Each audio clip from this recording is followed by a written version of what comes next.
The Adventure of the Illustrious Client by Sir Arthur Conan Doyle. It can't hurt now, was Mr. Sherlock Holmes' comment, when, for the 10th time in as many years, I asked his leave to reveal the following narrative. So it was that at last I obtained permission to put on record what was, in some ways, the supreme moment of my friend's career. Both Holmes and I had a weakness for the Turkish bath. It was over a cigarette in the pleasant lassitude of the drawing room that I have found him less reticent and more human than anywhere else. On the upper floor of the Northumberland Avenue establishment, there is an isolated corner where two couches lie side by side, and it was these that we lay upon September 3rd, 1902, the day when my narrative begins. I had asked him whether anything was stirring, and for answer he had shot his long, thin, nervous arm out of the sheets which enveloped him and had drawn an envelope from the inside pocket of the coat which hung beside him. It may be some fussy, self-important fool. It may be a matter of life or death, said he, as he handed me the note. I know no more than this message tells me. It was from the Carlton Club and was dated the evening before. This is what I read. Sir James Damery presents his compliments to Mr. Sherlock Holmes and will call upon him at 4:30 tomorrow. Sir James begs to say that the matter upon which he desires to consult Mr. Holmes is very delicate and also very important. He trusts, therefore, that Mr. Holmes will make every effort to grant this interview, and that he will confirm it over the telephone to the Carlton Club. I need not say that I have confirmed it, Watson, said Holmes as I returned the paper. Do you know anything of this man Damery? Only that his name is a household word in society. Well, I can tell you a little more than that. He has rather a reputation for arranging delicate matters which are to be kept out of the papers. You may remember his negotiations with Sir George Lewis over the Hammerford will case. He is a man of the world with a natural turn for diplomacy. I am bound, therefore, to hope that it is not a false scent, and that he has some real need for our assistance. Our? Well, if you will be so good, Watson, I shall be honored. Then you will have the hour, 4:30. Until then, we can put the matter out of our heads. I was living in my own rooms in Queen Anne Street at the time, but I was round at Baker Street before the time named. Sharp to the half hour, Colonel Sir James Damery was announced. It is hardly necessary to describe him, for many will remember the large, bluff, honest personality, that broad, clean-shaven face, above all, that pleasant, mellow voice. Frankness shone from his grey Irish eyes, and good humor played round his mobile, smiling lips. His lucent top hat, his dark frock coat, indeed, every detail, from the pearl pin in the black satin cravat to the lavender spats over the varnished shoes, spoke of the meticulous care in dress for which he was famous. The big, masterful aristocrat dominated the little room. Of course, I was prepared to find Dr. Watson, he remarked, with a courteous bow. His collaboration may be very necessary, for we are dealing on this occasion, Mr. Holmes, with a man to whom violence is familiar and who will, literally, stick at nothing. I should say that there is no more dangerous man in Europe. I have had several opponents to whom that flattering term has been applied, said Holmes with a smile. Don't you smoke? Then you will excuse me if I light my pipe. If your man is more dangerous than the late Professor Moriarty, or than the living Colonel Sebastian Moran, then he is indeed worth meeting. May I ask his name? Have you ever heard of Baron Grunter? You mean the Austrian murderer? Colonel Damery threw up his kid-gloved hands with a laugh. There is no getting past you, Mr. Holmes. Wonderful. So you have already sized him up as a murderer. It is my business to follow the details of continental crime. Who could possibly have read what happened at Prague and have any doubts as to the man's guilt? It was the purely technical legal point and the suspicious death of a witness that saved him. I am as sure that he killed his wife when the so-called accident happened in the Splugen Pass as if I had seen him do it. I knew, also, that he had come to England, and I had a presentiment that sooner or later he would find me some work to do. Well, what has Baron Grunner been up to? I presume it is not this old tragedy which has come again. No, it is more serious than that. To revenge crime is important, but to prevent it is more so. It is a terrible thing, Mr. Holmes, to see a dreadful event, an atrocious situation, preparing itself before your eyes, clearly to understand whither it will lead, and yet to be utterly unable to avert it. Can a human being be placed in a more trying position? Perhaps not. Then you will sympathize with the client in whose interests I am acting. I did not understand that you were merely an intermediary. Who is the principal? Mr. Holmes, I must beg you not to press that question. It is important that I should be able to assure him that his honored name has been in no way dragged into the matter. His motives are, to the last degree, honorable and chivalrous, but he prefers to remain unknown. I need not say that your fees will be assured and that you will be given a perfectly free hand. Surely the actual name of your client is immaterial. I am sorry, said Holmes. I am accustomed to have mystery at one end of my cases, but to have it at both ends is too confusing. I fear, Sir James, that I must decline to act. Our visitor was greatly disturbed. His large, sensitive face was darkened with emotion and disappointment. You hardly realize the effect of your own action, Mr. Holmes, said he. You place me in a most serious dilemma, for I am perfectly certain that you would be proud to take over the case if I could give you the facts, and yet a promise forbids me from revealing them all. May I, at least, lay all that I can before you? By all means, so long as it is understood that I commit myself to nothing. That is understood. In the first place, you have no doubt heard of General de Merville?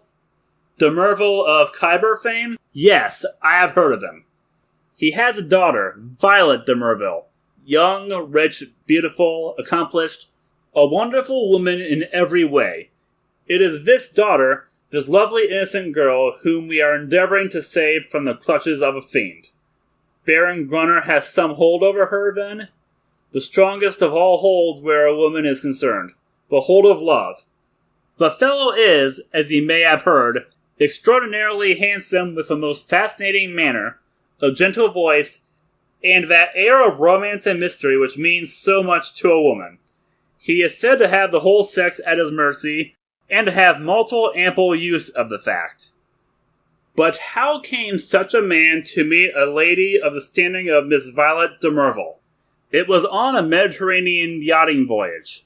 The company, though select, paid their own passages. No doubt the promoters hardly realized the Baron's true character until it was too late. The villain attached himself to the lady, and with such effect that he has completely and absolutely won her heart. To say that she loves him hardly expresses it. She dotes upon him, she is obsessed by him. Outside of him there is nothing on earth. She will not hear one word against him. Everything has been done to cure her of her madness, but in vain. To sum up, she proposes to marry him next month. As she is of age and has a will of iron, it is hard to know how to prevent her. Does she know about the Austrian episode? The cunning devil has told her every unsavory public scandal of his past life, but always in such a way as to make himself out to be an innocent martyr. She absolutely accepts his version and will listen to no other. Dear me, but surely you have inadvertently let out the name of your client? It is no doubt General de Merville. Our visitor fidgeted in his chair. I could deceive you by saying no, Mr. Holmes, but it would not be true. De Merville is a broken man. The strong soldier has been utterly demoralized by this incident. He has lost the nerve which never failed him on the battlefield and has become a weak, doddering old man, utterly incapable of contending with a brilliant, forceful rascal like the Austrian. My client, however, is an old friend, one who has known the general intimately for many years and taken a paternal interest in this young girl since she wore short frocks. He cannot see this tragedy consummated without some attempt to stop it. There is nothing in which Scotland Yard can act. It was his own suggestion that you should be called in, but it was, as I have said, on the express stipulation that he should not be personally involved in the matter. I have no doubt, Mr. Holmes, with your great powers you could easily trace my client back through me, but I must ask you, as a point of honor, to refrain from doing so, and not to break in upon his incognito. Holmes gave a whimsical smile. I think I may safely promise that, said he. I may add that your problem interests me, and that I shall be prepared to look into it. How shall I keep in touch with you? The Carlton Club will find me. But, in case of emergency, there is a private telephone call. XX.31. Holmes noted it down and sat, still smiling, with the open memorandum book upon his knee. The Baron's present address, please. Vernon Lodge, near Kingston. It is a large house. He has been fortunate in some rather shady speculations and is a rich man, which, naturally, makes him a more dangerous antagonist. Is he home at present? Yes. Apart from what you have told me, can you give me any further information about the man? He has expensive tastes. He is a horse fancier. For a short time he played polo at Hurlingham, but then this Prague affair got noised about and he had to leave. He collects books and pictures. He is a man with considerable artistic side to his nature. He is, I believe, a recognized authority upon Chinese pottery and has written a book upon the subject. A complex mind, said Holmes. All great criminals have that. My old friend Charlie Peace was a violin virtuoso. Wainwright was no mean artist. I could quote more. Well, Sir James, you will inform your client that I am turning my mind upon Baron Grunner. I can say no more. I have some sources of information of my own, and I dare say we may find some means of opening the matter up. When our visitor had left us, Holmes sat so long in deep thought that it seemed to me that he had forgotten my presence. At last, however, he came briskly back to earth. Well, Watson, any views? He asked. I should think you had better see the young lady herself. My dear Watson, if her poor old broken father cannot move her, how shall I, a stranger, prevail? And yet there is something in the suggestion if all else fails. But I think we must begin from a different angle. I rather fancy that Shinwell Johnson might be a help. I have not had occasion to mention Shinwell Johnson in these memoirs because I have seldom drawn my cases from the latter phases of my friend's career.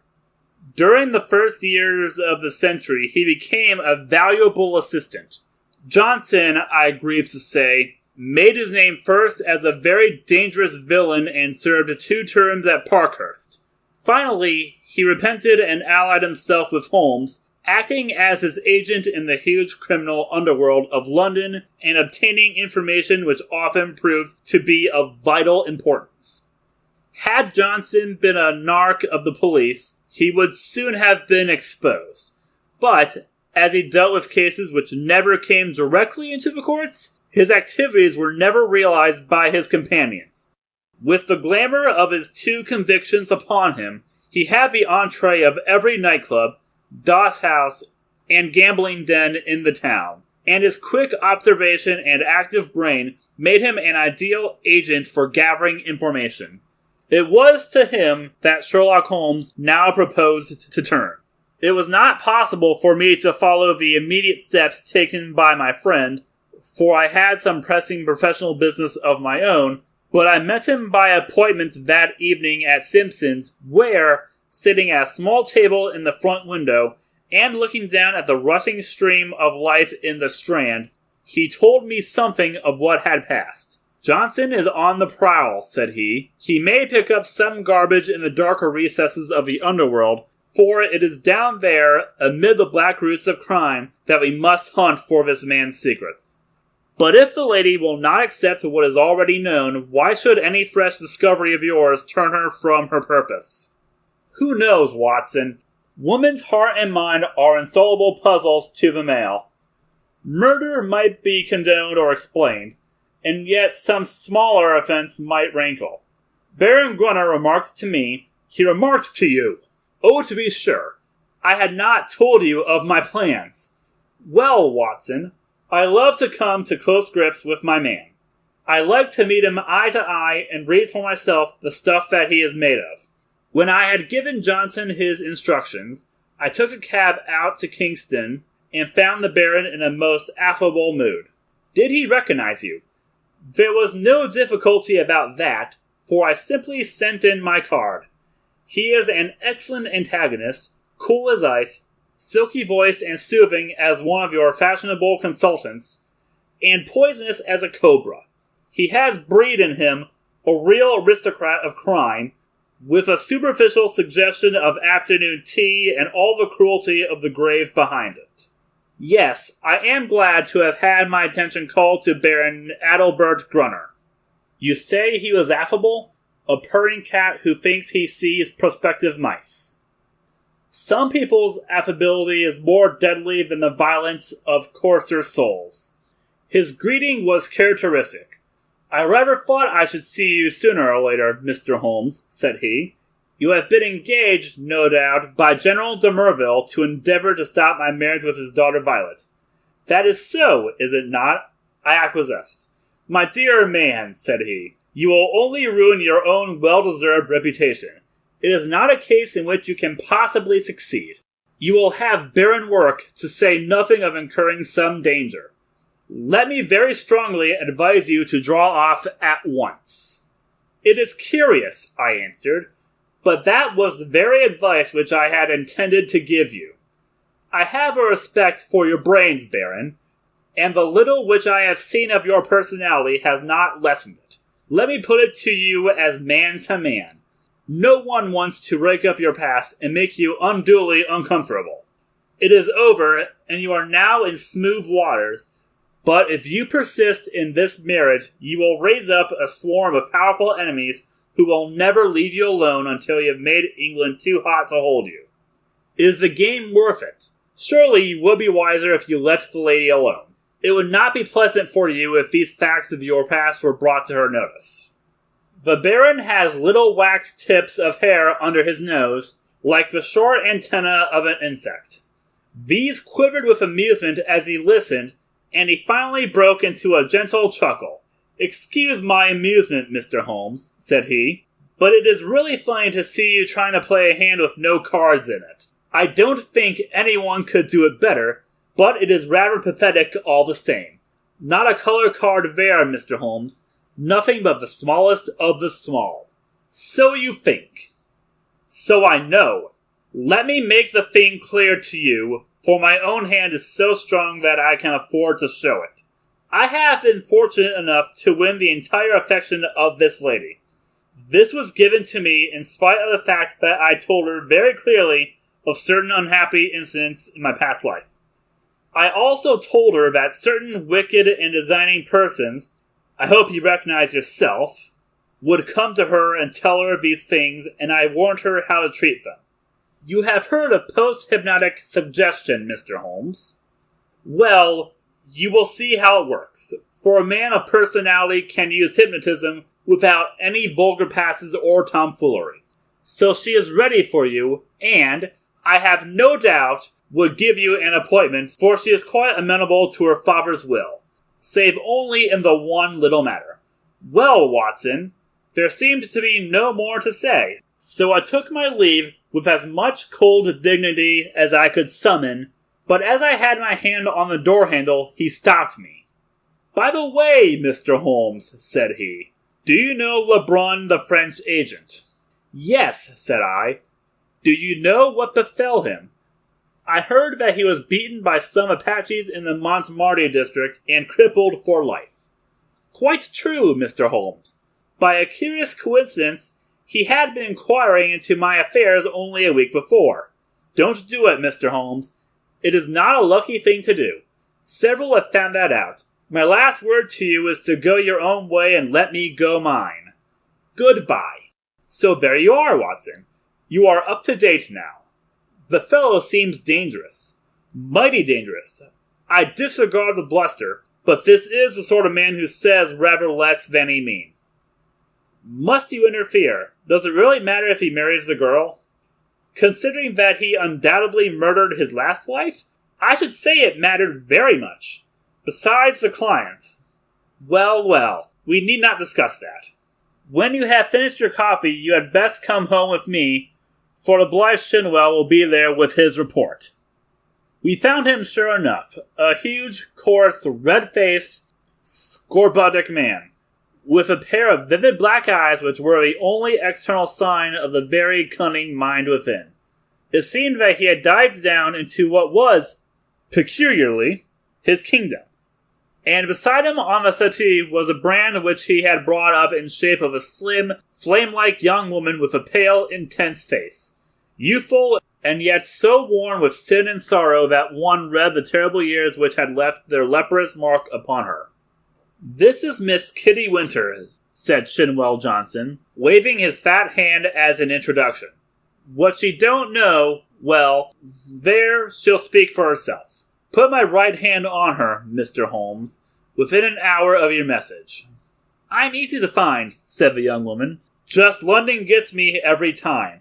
Same address for Porky Shinwell. We're old mates, Porky, you and I. But, by cripes, there is another who ought to be down in a lower hell than we, if there was any justice in the world. That is the man you're after, Mr. Holmes." Holmes smiled. "I gather we have your good wishes, Miss Winter. If I can help you put him where he belongs, I'm yours to the rattle," said our visitor with fierce energy. There was an intensity of hatred in her white, set face and her blazing eyes such as woman seldom and man never can attain. "You needn't go into my past, Mr. Holmes. That's neither here nor there. But what I am, Adelbert Grunner made me. If I could pull him down—" She clutched frantically with her hands into the air. "Oh, if I could only pull him into the pit where he has pushed so many. You know how the matter stands? Porky Shinwell has been telling me. He's after some other poor fool, and wants to marry her this time. You want to stop it. Well, you surely know enough about this devil to prevent any decent girl in her senses wanting to be in the same parish with him. She is not in her senses. She is madly in love. She has been told all about him. She cares nothing. Told about the murder? Yes. My lord, she must have a nerve. She puts them all down as slanders. Couldn't you lay proofs before her silly eyes? Well, can you help us do so? Ain't I a proof myself? If I stood before her and told her how he used me, would you do this? Would I? Would I not? Well, it might be worth trying, but he has told her most of his sins and had a pardon from her, and I understand she will not reopen the question. I'll lay he didn't tell her all, said Miss Winter. I caught a glimpse of one or two murders besides the one that made such a fuss. He would speak of someone in his velvet way and then look at me with a steady eye and say, he died within a month. It wasn't hot air either, but I took little notice. You see, I loved him myself at that time. Whatever he did went with me, same as with this poor fool. There was just one thing that shook me. Yes, by cripes, if it had not been for his poisonous, lying tongue that explains and soothes, I'd have left him that very night. It's a book he has, a brown leather book with a lock and his arms in gold on the outside. I think he was a bit drunk that night, or he would not have shown it to me. What was it, then? I tell you, Mr. Holmes, this man collects women and takes a pride in his collection, as some men collect moths or butterflies. He has it all in that book. Snapshots, photographs, names, details, everything about them. It was a beastly book. A book no man, even if he had come from the gutter, could have put together. But it was Albert Grunner's book all the same. Souls I have ruined, he could have put that on the outside if he had been so minded. However, that's neither here nor there, for the book would not serve you. And if it would, you can't get it. Where is it? How can I tell you where it is now? It's more than a year since I left him. I know where he kept it then. He's a precise, tidy cat of a man in many of his ways. So maybe it is still on the pigeonhole of the old bureau in the inner study. Do you know his house? I have been in the study, said Holmes. Have you, though? You haven't been slow in the job if you only started this morning. Maybe dear Albert has met his match this time. The outer study is the one with the Chinese crockery in it. Big glass cupboard between the windows. Then behind his desk is the door that leads to the inner study, a small room where he keeps papers and things. Is he not afraid of burglars? Albert is no coward. His worst enemy couldn't say that of him. He can look after himself. There's the burglar alarm at night. Besides, what is there for a burglar unless they got away with all this fancy crockery? No good, said Shinwell Johnson with the decided voice of the expert. No fence wants stuff of that sort that you can neither melt nor sell. Quite so, said Holmes. Well now, Miss Winter, if you would call here tomorrow evening at 5, I would consider in the meanwhile whether your suggestion of seeing this lady personally may not be arranged. I am exceedingly obliged to you for your cooperation. I need not say that my clients will consider liberally. None of that, Mr. Holmes, cried the young woman. I am not out for money. Let me see this man in the mud, and I've got all I've worked for. In the mud with my foot on his cursed face. That's my price.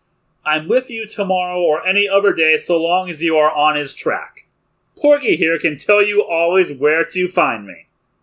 I did not see Holmes again until the following evening, when we dined once more at our Strand restaurant. He shrugged his shoulders when I asked him what luck he had in his interview. Then he told a story which I would repeat in this way. His hard, dry statement needs some little editing to soften it into the terms of real life. There was no difficulty at all about the appointment, said Holmes, for the girl glories in showing abject filial obedience in all secondary things in an attempt to atone for her flagrant breach of it in her engagement. The general phoned that all was ready, and the fiery Miss W. turned up according to schedule, so that at 5:30 a cab deposited us outside 104 Berkeley Square, where the old soldier resides. One of those awful grey London castles which would make a church seem frivolous. A footman showed us into a great yellow-curtained drawing-room, and there was the lady awaiting us, demure, pale, self-contained, as inflexible and remote as a snow image on the mountain. I don't quite know how to make her clear to you, Watson. Perhaps you may meet her before we are through, and you can use your own gift of words. She is beautiful, but with the infernal overworld beauty of some fanatic whose thoughts are set on high. I have seen such faces in the pictures of old masters of the Middle Ages. How a beastman could have laid his vile paws upon such a being of the beyond I cannot imagine. You may have noticed how extremes call to each other, the spiritual to the animal, the caveman to the angel. She knew what we had come for, of course. That villain had lost no time in poisoning her mind against me. Miss Winter's advent rather amazed her, I think, but she waved us into our respective chairs like a reverend abbess receiving two rather leprous mendicants. If your head is inclined to swell, my dear Watson, take a course of Miss Violet de Merville. Well, sir, said she, in a voice like the wind from an iceberg, your name is familiar to me. You have called, as I understand, to malign my fiancé, Baron Grunner. It is only by my father's request that I see you at all, and I warn you in advance that anything you can say could not possibly have the slightest effect on my mind. I was sorry for her, Watson. I thought of her for the moment as I would have thought of a daughter of my own. I am not often eloquent. I use my head, not my heart. But I really did plead with her with all the warmth and words I could find in my nature. I pictured to her the awful position of the woman who only wakes to a man's character after she is his wife. A woman who has to submit to be caressed by bloody hands and lecherous lips. I spared her nothing. The shame, the fear, the agony, the hopelessness of it all. All my hot words could not bring one tinge of color to those ivory cheeks, nor one gleam of emotion to those abstracted eyes.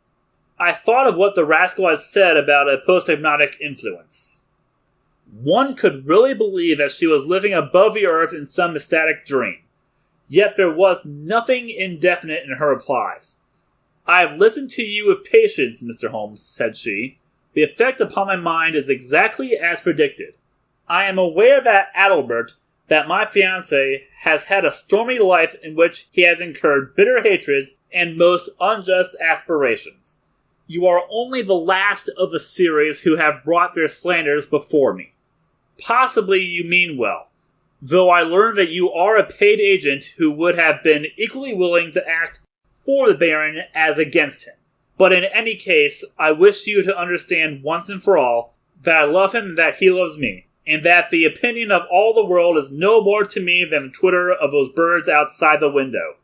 If his noble nature has ever for an instant fallen, it may be that I have been specially sent to raise it to its true and lofty level.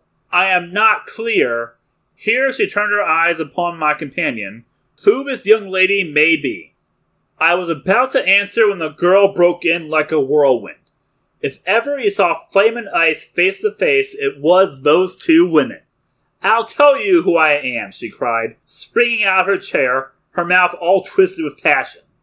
"I am his last mistress.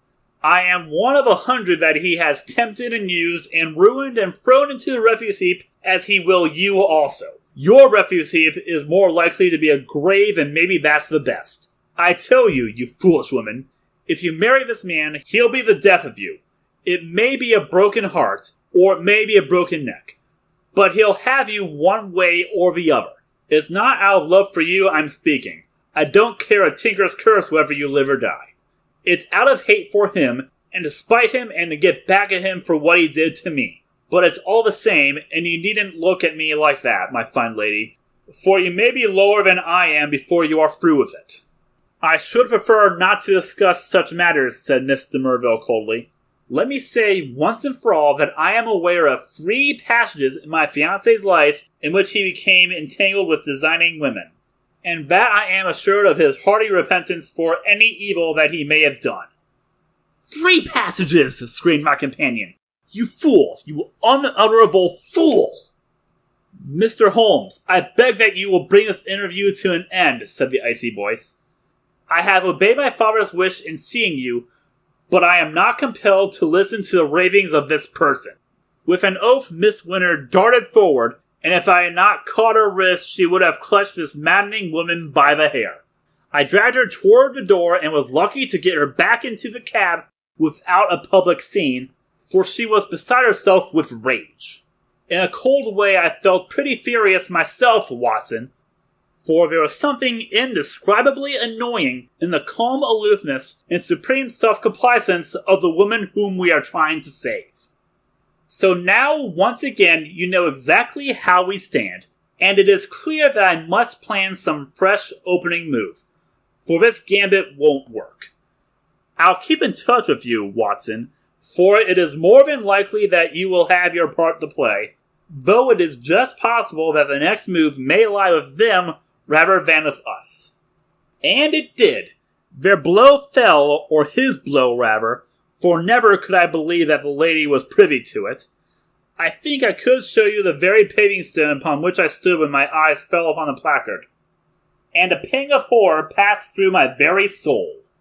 It was between the Grand Hotel and Charing Cross Station, where a one-legged news vendor displayed his evening papers. The date was just 2 days after the last conversation. There, black upon yellow, was the terrible news sheet. Murderous attack upon Sherlock Holmes. I think I stood stunned for some moments. Then I have a confused recollection of snatching at a paper, of the remonstrance of the man whom I had not paid, and finally of standing in the doorway of a chemist's shop while I turned up the fateful paragraph. This is how it ran. We learn with regret that Mr. Sherlock Holmes, the well-known private detective, was the victim this morning of a murderous assault which has left him in a precarious position. There are no exact details to hand, but the event seems to have occurred about 12 o'clock in Regent Street, outside the Café Royal. The attack was made by two men armed with sticks, and Mr. Holmes was beaten about the head and body, receiving injuries which the doctors describe as most serious. He was carried to Charing Cross Hospital, and afterward insisted upon being taken to his rooms in Baker Street. The miscreants who attacked him appear to have been respectably dressed men who escaped from the bystanders by passing through the Café Royal and out into Glasshouse Street behind it. No doubt they belonged to that criminal fraternity which has so often had occasion to bewail the activity and ingenuity of the injured man. I need not say that my eyes had hardly glanced over the paragraph before I sprung into a hansom and was on my way to Baker Street. I found Sir Leslie Oakshott, the famous surgeon, in his hall and the brougham waiting at the curb. No immediate danger was his report. 2 lacerated scalp wounds and some considerable bruises. Several stitches have been necessary. Morphine has been injected and quiet is essential, but an interview of a few minutes would not be absolutely forbidden. With this permission, I stole into the darkened room. The sufferer was wide awake, and I heard my name in a hoarse whisper. The blind was 3/4 down, but one ray of sunlight slanted through and struck the bandaged head of the injured man. A crimson patch had soaked through the white linen compress. I sat beside him and bent my head. "All right, Watson, don't look so scared," he muttered in a very weak voice. "It's not nearly as bad as it seems.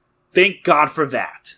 I'm a bit of a single-stick expert, as you know. I took most of them on my guard. It was the second man that was too much for me. What can I do, Holmes? Of course it was that damned fellow who set them on. I'll go and thrash the hide off him if you give the word." "Good old Watson. No, we can do nothing there unless the police lay their hands on the men. But their getaway had been well prepared. We may be sure of that. Wait a little. I have my plans. The first thing is to exaggerate my injuries. They'll come to you for news. Put it on thick, Watson. Luckily, if I live the week out, concussion, delirium, what you like, you can't overdo it. But Sir Leslie Oakshott, oh, he's all right. He shall see the worst side of me. I'll look after that. Anything else? Yes. Tell Shinwell Johnson to get that girl out of the way. Those beauties will be after her now. They know, of course, that she was with me in the case. If they dare to do me in, it is not likely they will neglect her. That is urgent. Do it tonight. I'll go now. Anything more? Put my pipe on the table. And the tobacco slipper. Right. Come in each morning and we'll plan our campaign. I arranged with Johnson that evening to take Miss Winter to a quiet suburb, and see that she lay low until the danger was past. For 6 days, the public was under the impression that Holmes was at the door of death. The bulletins were very grave, and there were sinister paragraphs in the papers. My continual visits assured me that it was not so bad as that.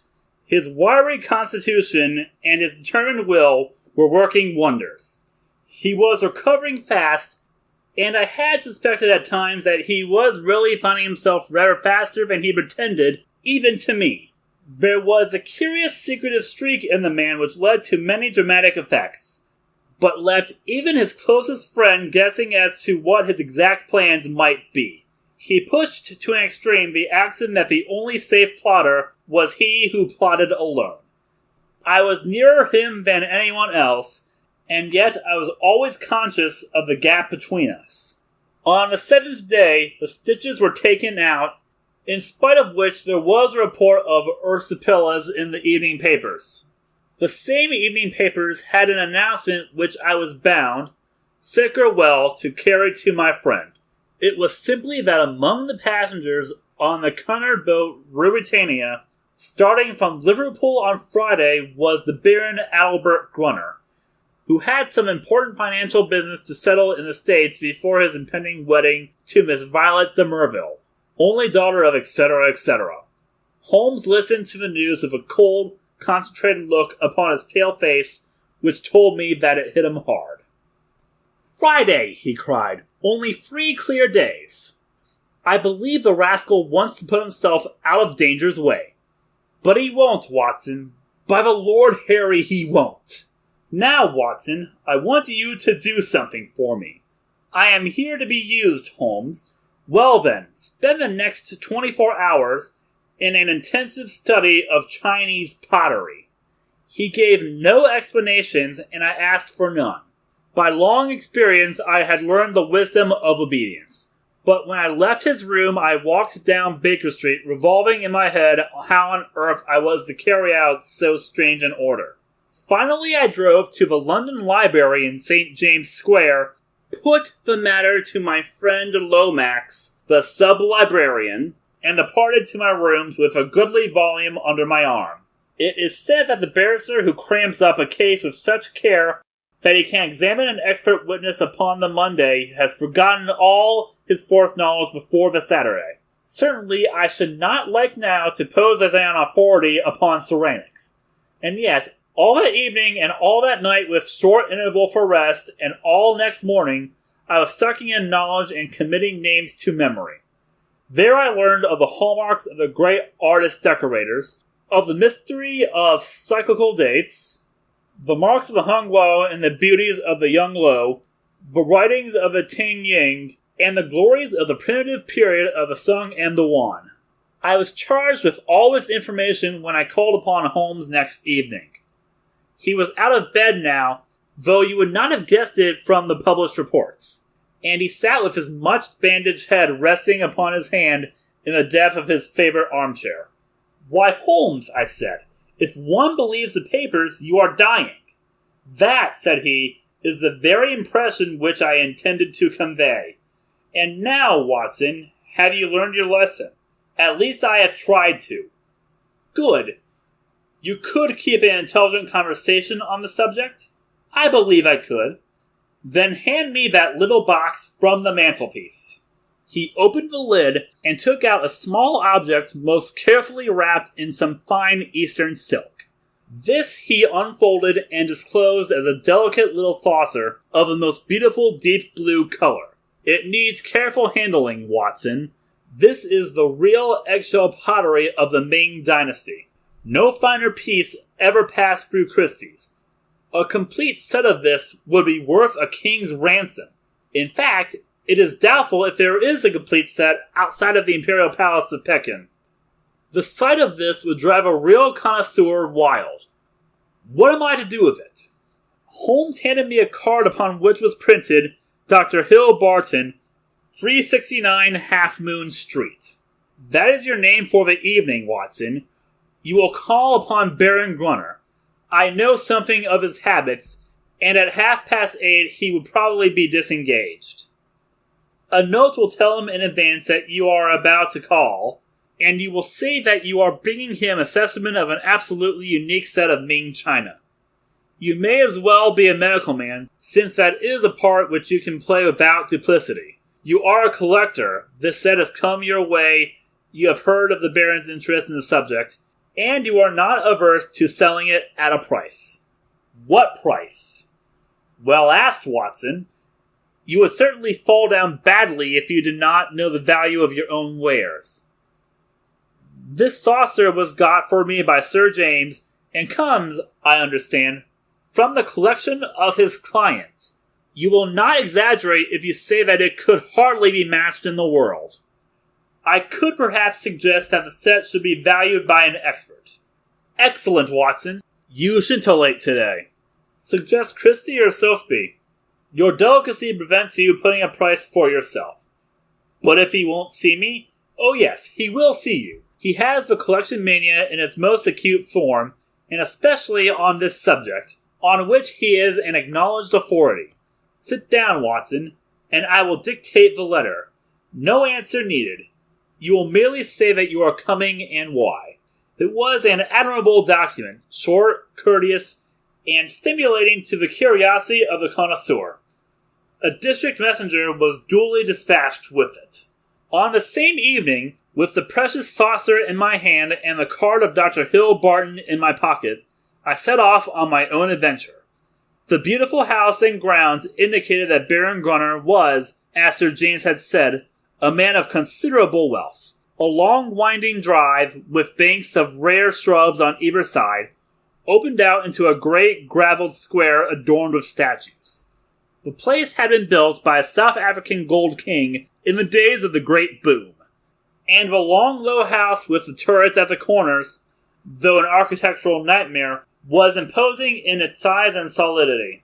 A butler who would have adorned a bench of bishops showed me in, and handed me over to a plush-clad footman who ushered me into the Baron's presence.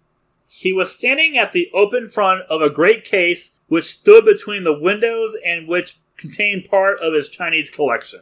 As I entered, he turned, with a small vase in his hand. "Pray sit down, doctor," said he. I was looking over my own treasures and wondering whether I could really afford to add to them. This little Tang specimen, which dates from the 7th century, would probably interest you. I am sure you never saw a finer workmanship or a richer glaze. Have you the Ming saucer of which you spoke with you? I carefully unpacked it and handed it to him. He seated himself at his desk, pulled over the lamp, for it was growing dark, and set himself to examine it. As he did so, the yellow light beat upon his own features, and I was able to study them at my ease. He was certainly a remarkably handsome man. His European reputation for beauty was fully deserved. In figure, he was not more than of middle size, but was built upon graceful and active lines. His face was swarthy, almost oriental, with large, dark, languorous eyes which might easily hold an irresistible fascination for women. His hair and mustache were raven black, the latter short, pointed, and carefully waxed. His features were regular and pleasing, save only his straight, thin-lipped mouth.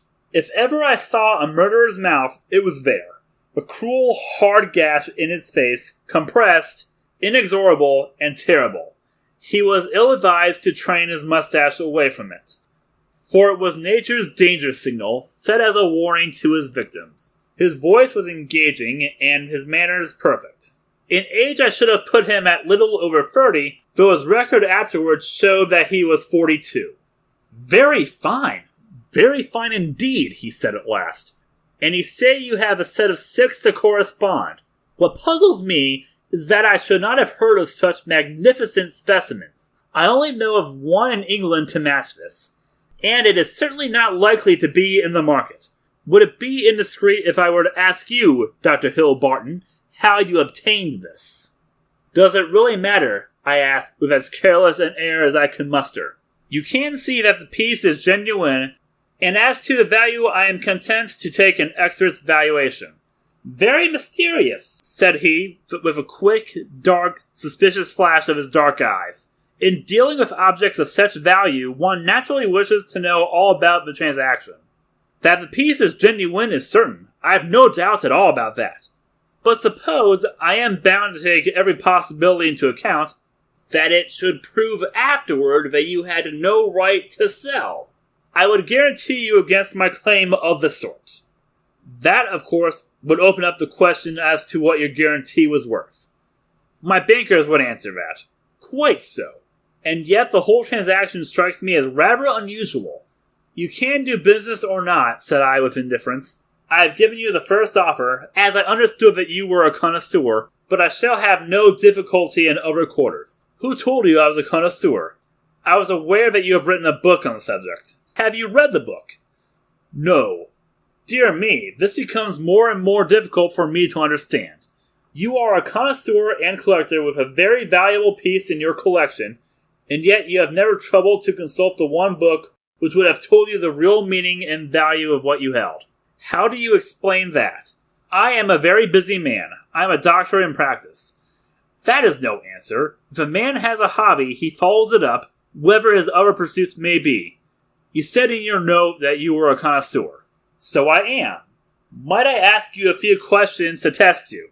I am obliged to tell you, doctor, if you are indeed a doctor, that the incident becomes more and more suspicious. I would ask you, what do you know of the Emperor Shomu, and how do you associate him with the Sosho in near Nara? Dear me, does that puzzle you? Tell me a little about the Northern Wei dynasty and its place in the history of ceramics.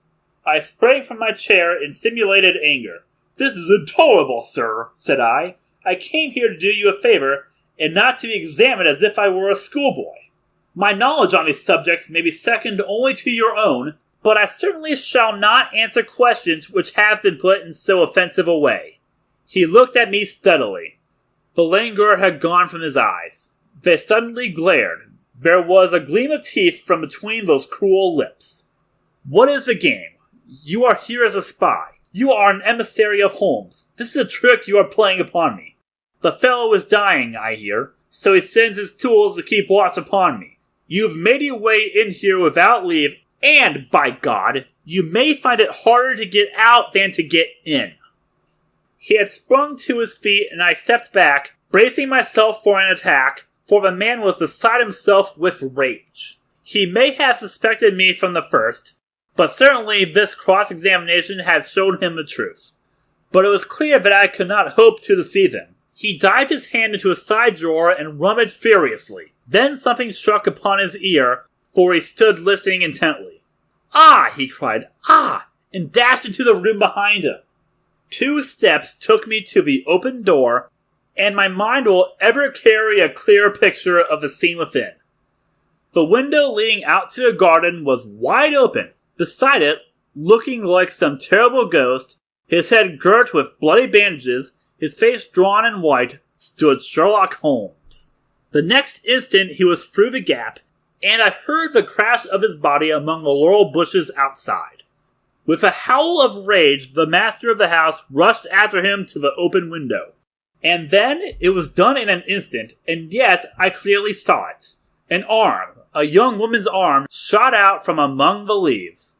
At the same instant the Baron uttered a horrible cry, a yell which will always ring in my memory. He clapped his 2 hands to his face and rushed round the room, beating his head horribly against the walls. Then he fell upon the carpet, rolling and writhing, while scream after scream resounded through the house. "Water! For God's sake, water!" was his cry. I seized a carafe from a side table and rushed to his aid. At the same moment, the butler and several footmen ran in from the hall. I remember that one of them fainted as I knelt by the injured man and turned that horrible face to the light of the lamp. The vitriol was eating into it everywhere and dripping from the ears to the chin. One eye was already white and glazed. The other was red and inflamed. The features which I had admired a few minutes before were now like some beautiful painting over which the artist had passed a wet, foul sponge. It was blurred, discolored, inhuman, terrible. In a few words, I explained exactly what had occurred so far as the vitriol attack was concerned. Some had climbed through the window, while others had rushed out onto the lawn, but it was dark and it had begun to rain. Between his screams, the victim raged and raved against the avenger.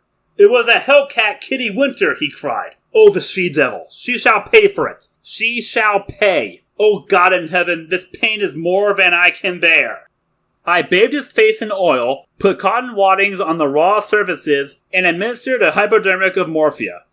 All suspicion of me had passed from his mind in the presence of this shock, and he clung to my hands as if I might have the power even yet to clear those deathish eyes which gazed upon me. I could have wept over the ruin had I not remembered very clearly the vile life which had led up to so hideous a change. It was loathsome to feel the pawing of his burning hands, and I was relieved when his family surgeon, closely followed by a specialist, came to relieve me of my charge. An inspector of police had also arrived, and to him I handed my real card. It would have been useless as well as foolish to do otherwise, for I was nearly as well known by sight at the yard as Holmes himself. Then I left that house of gloom and terror. Within an hour, I was at Baker Street. Holmes was seated in his familiar chair, looking very pale and exhausted. Apart from his injuries, even his iron nerves had been shocked by the events of the evening, and he listened with horror to my account of the Baron's transformation. "The wages of sin, Watson, the wages of sin," said he. "Sooner or later it will always come. God knows there was sin enough," he added, taking up a brown volume from the table. "Here is the book the woman talked of. If this will not break off the marriage, nothing ever could. But it will, Watson, it must. No self-respecting woman could stand it. Is it his love diary? Or his lust diary? Call it what you will. The moment the woman told us of it, I realized what a tremendous weapon was there. If we could but lay our hands on it. I said nothing at the time to indicate my thoughts, for this woman might have given it away. But I brooded over it. Then this assault upon me gave me the chance of letting the Baron think that no precautions need be taken against me. That was all to the good. I would have waited a little longer, but his visit to America forced my hand. He would never have left so compromising a document behind him, therefore we had to act at once. Burglary at night is impossible. He takes precautions, but there was a chance in the evening if I could only be sure that his attention was engaged. That was where you and your blue saucer came in. But I had to be sure of the position of the book, and I knew I only had a few minutes in which to act, for my time was limited by your knowledge of Chinese pottery. Therefore, I gathered the girl up at the last moment. How could I guess what the little packet was that she carried so carefully under her cloak? I thought she had come altogether on my business, but it seems she had some of her own. He guessed I came from you. I feared he would, but you held him in play just long enough for me to get the book, though not long enough for an unobserved escape. Ah, Sir James, I am very glad you have come. Our courtly friend had appeared in answer to a previous summons. He listened with the deepest attention to Holmes' account of what had occurred. "You have done wonders, wonders," he cried, when he had heard the narrative. "But if these injuries are as terrible as Dr. Watson describes, then surely our purpose of thwarting the marriage is sufficiently gained without the use of this horrible book." Holmes shook his head. Women of the de Merville type do not act like that. She would love him the more as a disfigured martyr. No. It was his moral side, not his physical, which we have to destroy. That book will bring her back to earth. And I know nothing else that could. It is his own writing. She cannot get past that. Sir James carried away both it and the precious saucer. As I was myself overdue, I went down with him into the street. A brougham was waiting for him. He sprang in, gave a hurried order to the cockaded coachman, and drove swiftly away. He flung his overcoat half out of the window to cover the armorial bearings upon the panel, but I had seen them in the glare of our fanlight nonetheless. I gasped with surprise. Then I turned back and ascended the stairs to Holmes' room. "I have found who our client is," I cried, bursting with my great news. "Why, Holmes, it is a loyal friend and a chivalrous gentleman," said Holmes, holding up a restraining hand. "Let that now and forever be enough for us. I do not know how the incriminating book was used. Sir James may have managed it, or it is more probable that so delicate a task was entrusted to the young lady's father. The effect, at any rate, was all that could be desired." 3 days later appeared a paragraph in the Morning Post to say that the marriage between Baron Adalbert Grunner and Miss Violet de Merville would not take place. The same paper had the first police court hearing of the proceedings against Miss Kitty Winter on the grave charge of vitriol throwing. Such extenuating circumstances came out in the trial that the sentence, as will be remembered, was the lowest that was possible for such an offense. Sherlock Holmes was threatened with a prosecution for burglary, but when an object is good and a client sufficiently illustrious, even the rigid British law becomes human and elastic. My friend has not yet stood in the dock. End of The Adventure of the Illustrious Client by Sir Arthur